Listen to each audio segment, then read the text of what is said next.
See, one thing that you must understand, sometimes you got to let the devil know that you ain't the one. Sometimes you got to let the devil know that you ain't the one. And that when you come for me, I'm coming for you. You got to let the devil know. I told the devil multiple times in so many words that it would be by any means necessary. It would be by any means necessary. And that individual will understand that perhaps more than anybody else. But it will be by any means necessary. By any means necessary. Because there are some disrespects that you can't let just slip and slide.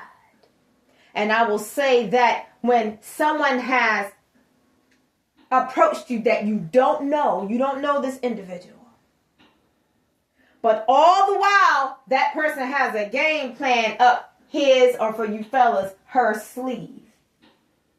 And you're the type of person, you're over there minding your business, you're living your lives, you're probably working or going to college or whatever you're doing, and there's a demon out there that's seeking you out. They see you as easy prey. And not only do they see you as easy prey, but they're trying to paint an image of you that is false to other people to try to see you as easy prey. When you've got filth like that targeting you, when you were just over there minding your business, not bothering nobody, there are a lot of folks out there that can't let stuff like that slide. And I'm one of those types of people. And I do believe, yes, vengeance is mine, saith the Lord, I will repay. And Father doesn't need us putting our 2 cents in his business to take down our enemies. But there are some things that it's like, come hell or high water, that person is not going to get away with that. Whatever your that may be. It could be they broke a window in your car, caused your families or friends, your real friends, emotional distress, or interfered in your marriage, caused your spouse emotional distress, tried to come in between you and a family member, or you and a friend, or whatever the case may be. There are people out there that are so dirty, they'll do dirt. And they know that other people are telling you what they're doing, and they will continue to do it all the while indirectly calling that person a liar. They may not say it blatantly, but by them denying things that they know they're indulging in, they're calling the people that were trying to look out for you at the time a liar. See, some people can't let stuff like that go. The demon that came up against me a couple of years back, it's something that was definitely beneath me. It's a low-class, gutter, uneducated individual. And, it had gone out on some type of, from what I understand, revenge plan or something like that. Revenge for what? I would say, I'm not asking the question to receive an answer, but revenge for what?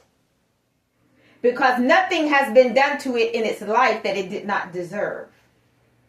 When someone has initially picked a fight with you, how in the world can they get mad at you for the comeback? If that's what this whole revenge thing was about. Because let me tell you guys something.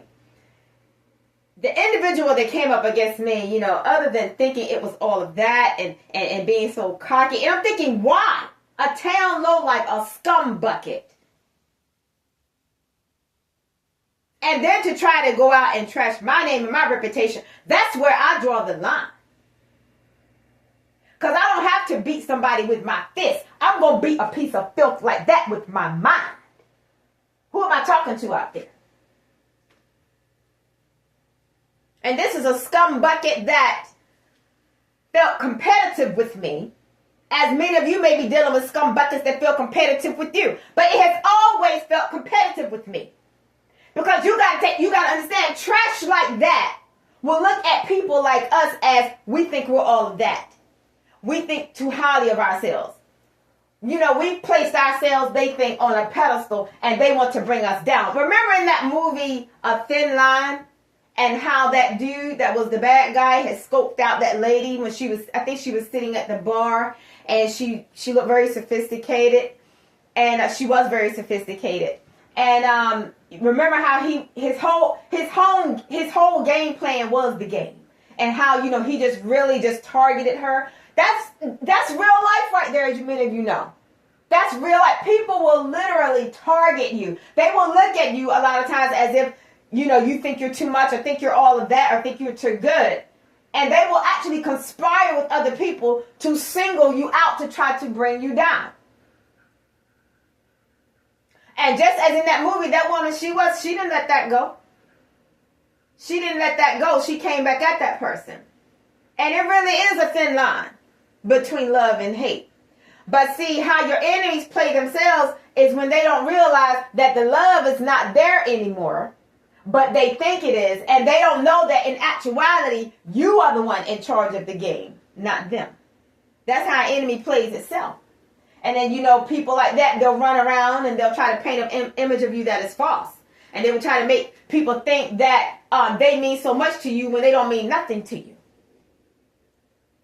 And I think a lot of us have dealt with those types of folks that just think too highly of themselves. And the individual that came up against me thought too highly of itself. But how many of you know that when a person thinks too highly of his or herself, that God Almighty has the power to bring them all the way down? Not only to his knees, but to yours as well. Because the demon that Satan had targeted me with, this is something that, it just really thought it was the town big willy bad butt. And it thought probably that every dude wanted to be it, thought that every girl wanted it, and then, it sees what want has gotten it, because just as sure as you're born, this individual is suffering from a fatal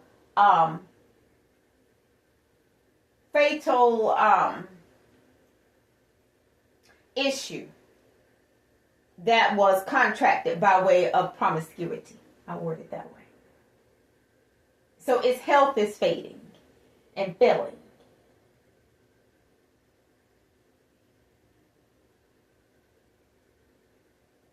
It has gotten everything it deserves. This is something that has been in and out of prisons all of its life. It must be something in there that it wants. Because I already know it swings that way. Yeah. And I already called it out. I called it out to its face. And it couldn't handle it.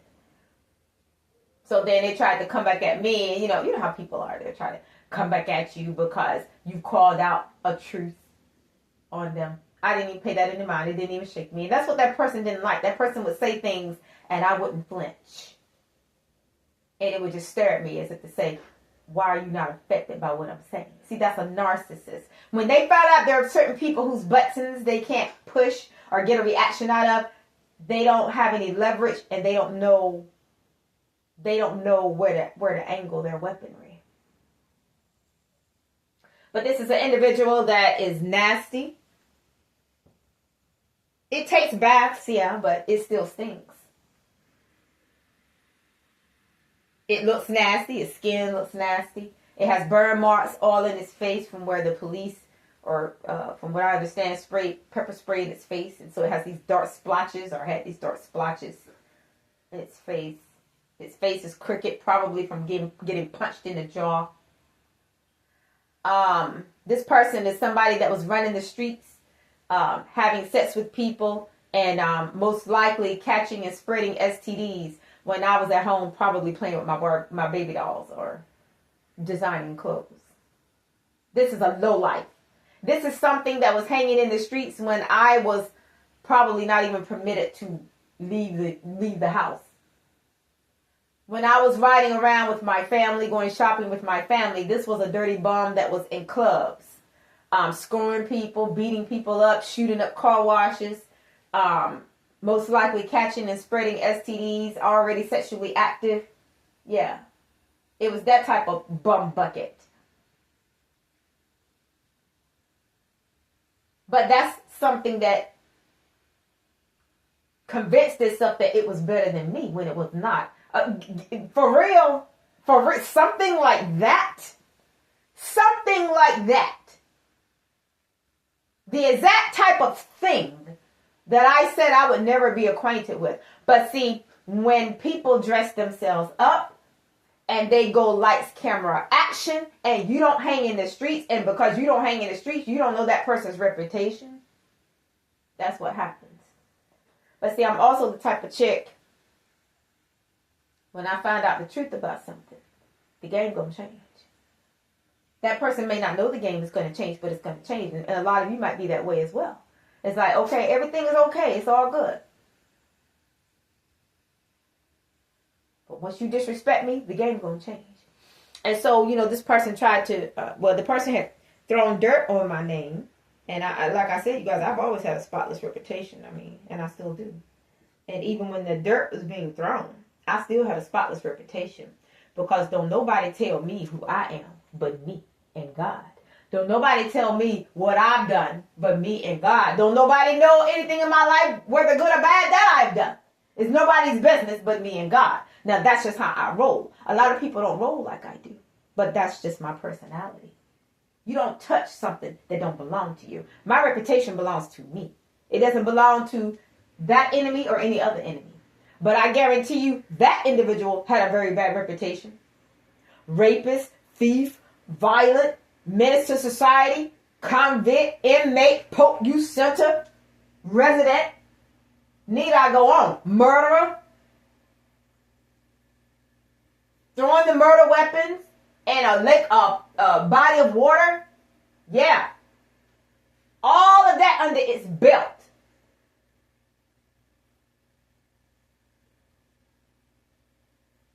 While it was running the streets. And I was at home with my family. Most likely designing clothes. Or watching television. Or just doing typical things that I did in my life. That I enjoyed.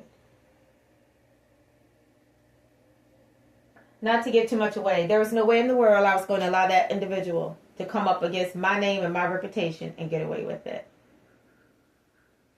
Because see, what it wanted was dirt on me, and there is none. There is no dirt on me. I've never run the streets. I've never been promiscuous. There is no dirt on me. But if people can try to conjure up stuff, the flying monkeys, the flying monkeys. Something must not want me to get this message out, but I'm gonna get it out. Okay, the flying monkeys and this individual and his whorish mother and all. They wish that they had dirt on me. There's no dirt to have because I'm pretty much a homebody. There's no dirt to have. But there's plenty I've got on them, and other people have got it on them too. These are town low lifes from a whole other town. That the people in my town knew they were like low lifes and scumbuckets. They're the type that try to act like material things make them better than everybody else. And they ain't even got nothing. And if they do have something, it's by way of illegal activity or prostitution. And that individual, to come up against me, and I can't go into detail about what I said to it. But despite the imagery that individual tried to paint, that person knew that I'm the type of person, I'm not going to let anybody get away with disrespecting me. And I'm talking about before this last spiritual warfare battle. And I can't get into that right now. But there was no way in the world. There was no way in the world. Because I'm the type of person, I can stand in a whole situation and act like I don't know nothing going on. And all the while, I'm the one. I don't want to say manipulating the situation, but I'm the one in charge of the situation. Not that person. And so this buck-eyed, ugly thing actually went around and tried to destroy me. I'm like, are you for real? For real. Because in all actuality, you guys, I don't know what your cases are, but my family never wanted me involved with that person in the first place because my family always knew it was not good enough for me. And it wasn't. It wasn't my type. Nothing about it. But I felt sorry for the person because the person appeared to be hungry and not have anything. After I had gotten acquainted with it. Now, of course, prior to that, the person looked like they had their life together. And then I came to realize that this person was doing bad. As a matter of fact, the person has been homeless all of his life. From what I understand, sleeping in parks and trampolines. See, this is stuff I had to find out after the fact. After the initial meeting. Introduction, or whatever you want to call it. You see how a person can hold the truth and put on a front to try to deceive people? So, and my thing is this: I can understand anybody if they are ashamed of something. I can understand they don't want somebody to know they're going through things. But this is somebody that it wasn't that they were concealing their real life because they were ashamed. This is somebody that was preying on me.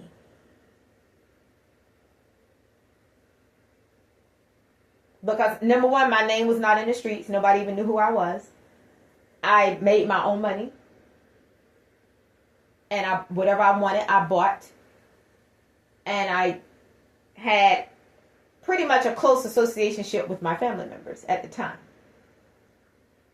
So this is somebody that came in and wanted to disrupt all of that. Because, number one, it came from a dysfunctional family. Number two, it had nothing going on. Number three, it was... I can go down the list.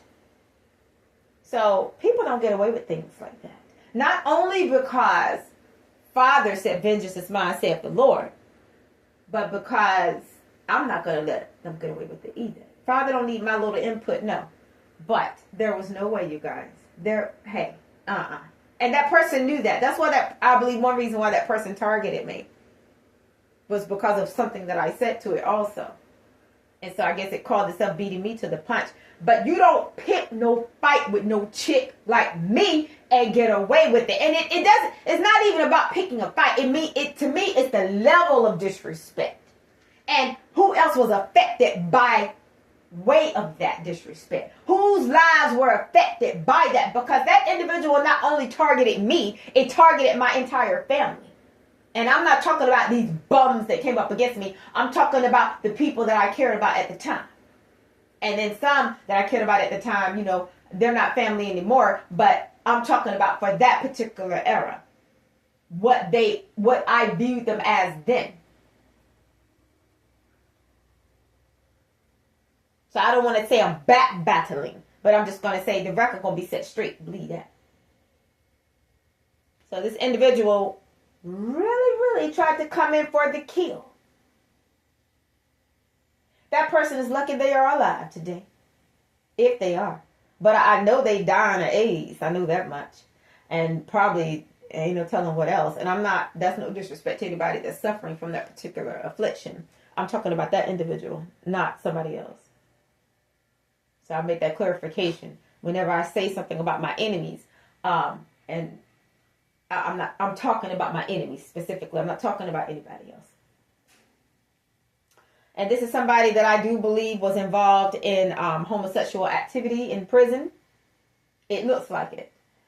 And that's no disrespect to anybody that may be in that lifestyle. It's none of my business. I'm talking about my enemy. I believe that this person has had multiple STDs, probably while in there. I remember one day the person was talking so much that it said something about, it was saying something about the claps or something like that. Just talking. They're always talking negativity. And I'm thinking, why in the world would you want to sit around and talk about that? And then I remember the person was just staring off. And it looked like it was going deep in thought about something. And then, like it was pondering something. And it was about to say something, and then it caught itself. And it said something like, it was trying to say that it was painful. And then it caught itself and thought about what it was saying. And it was sort of like a confession that wasn't a confession. Because my thought is going to be, well, how you know about that particular type of illness unless you've had it? It was almost like it was about to tell on itself indirectly, and then it caught itself. So I catch everything. I catch everything.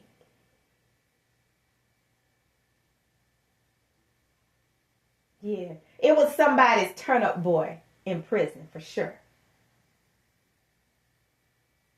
That person don't know what I knew about it. Yeah, it was somebody's turn-up boy. Because when it would refer to homosexuals, it would use the term us, quote unquote, in reference to itself and black men. It would say something like, quote, it would be talking about white people. And then it would say, quote, that's how they turn us into homosexuals, unquote. Why are you putting yourself in it unless you're that way? See, you got to watch these bums that try to act all hard and thuggish and hardcore. They be the ones.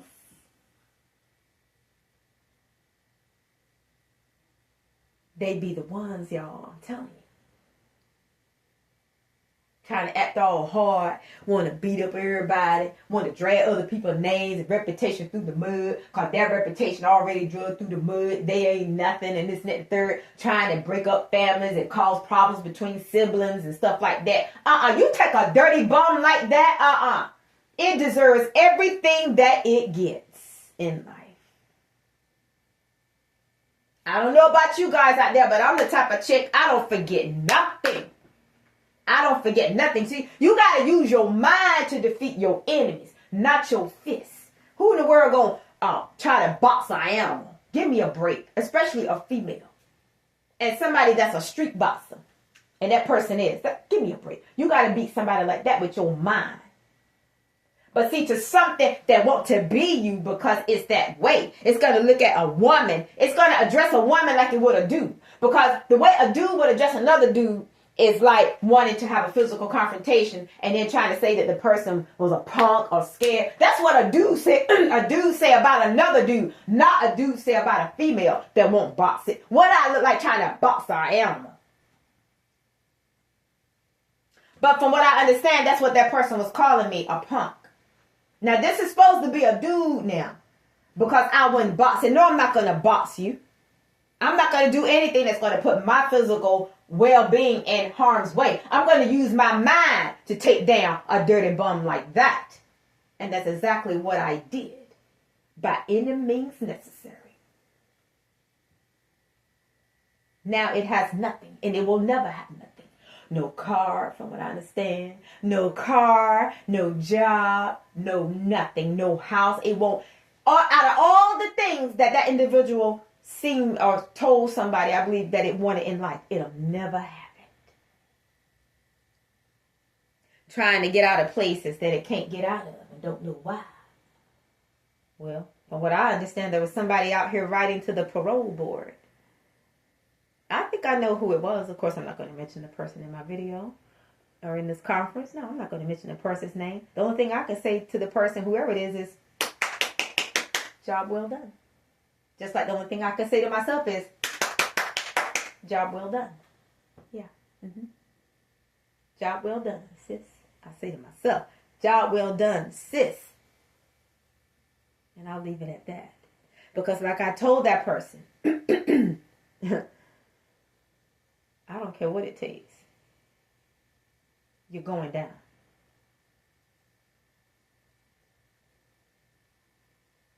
And this foul mouth mother, that's going down too. Well, she's already gone down. As a matter of fact, they found her down on the ground. Where she ought to be. Like the buzzard she was. In the Holy Bible, the Bible says that Jezebel was so filthy and such a whore. Let me tell you. She got pushed out of a window. And she was so disgusting that her body wasn't, I think, don't get me wrong, you guys have to read the story for yourself. But I think Jezebel was so disgusting that her body was not even permitted to be buried. Jezebel was trying to tempt some man and got pushed out of the window. And her body fell down to the ground. And dogs came and ate her carcass. They ate her body. The dogs ate Jezebel. That's how filthy of a whore she was. Just get her off of the earth. Well, this person's mother was a Jezebel. She ran tit for tat with Jezebel. And whereas she didn't get pushed out of a window, she did end up down on the ground. And not only that, but she laid there for a while. They found her dead.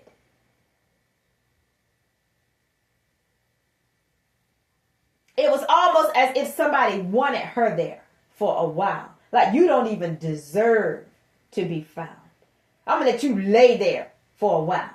See, that's like, that is like, some people don't even deserve the respect. And I'm not saying because somebody died in a bad way that they didn't deserve no respect. There are people that didn't deserve respect. But it's almost like you live like a dog, you die like a dog. Her fatal mistake was coming up against me. And his grandmother's fatal mistake was coming up against me. And that individual's fatal mistake was coming up against me. And its flying monkey's fatal mistake was coming up against me. And enemies in general, fatal mistakes were coming up against me. Because none of my enemies know me, you guys. I was going to say my enemies that didn't know me, but there were enemies that I hung around. They thought they knew me. They didn't know me. I was just around them. But their fatal mistakes were coming up against me.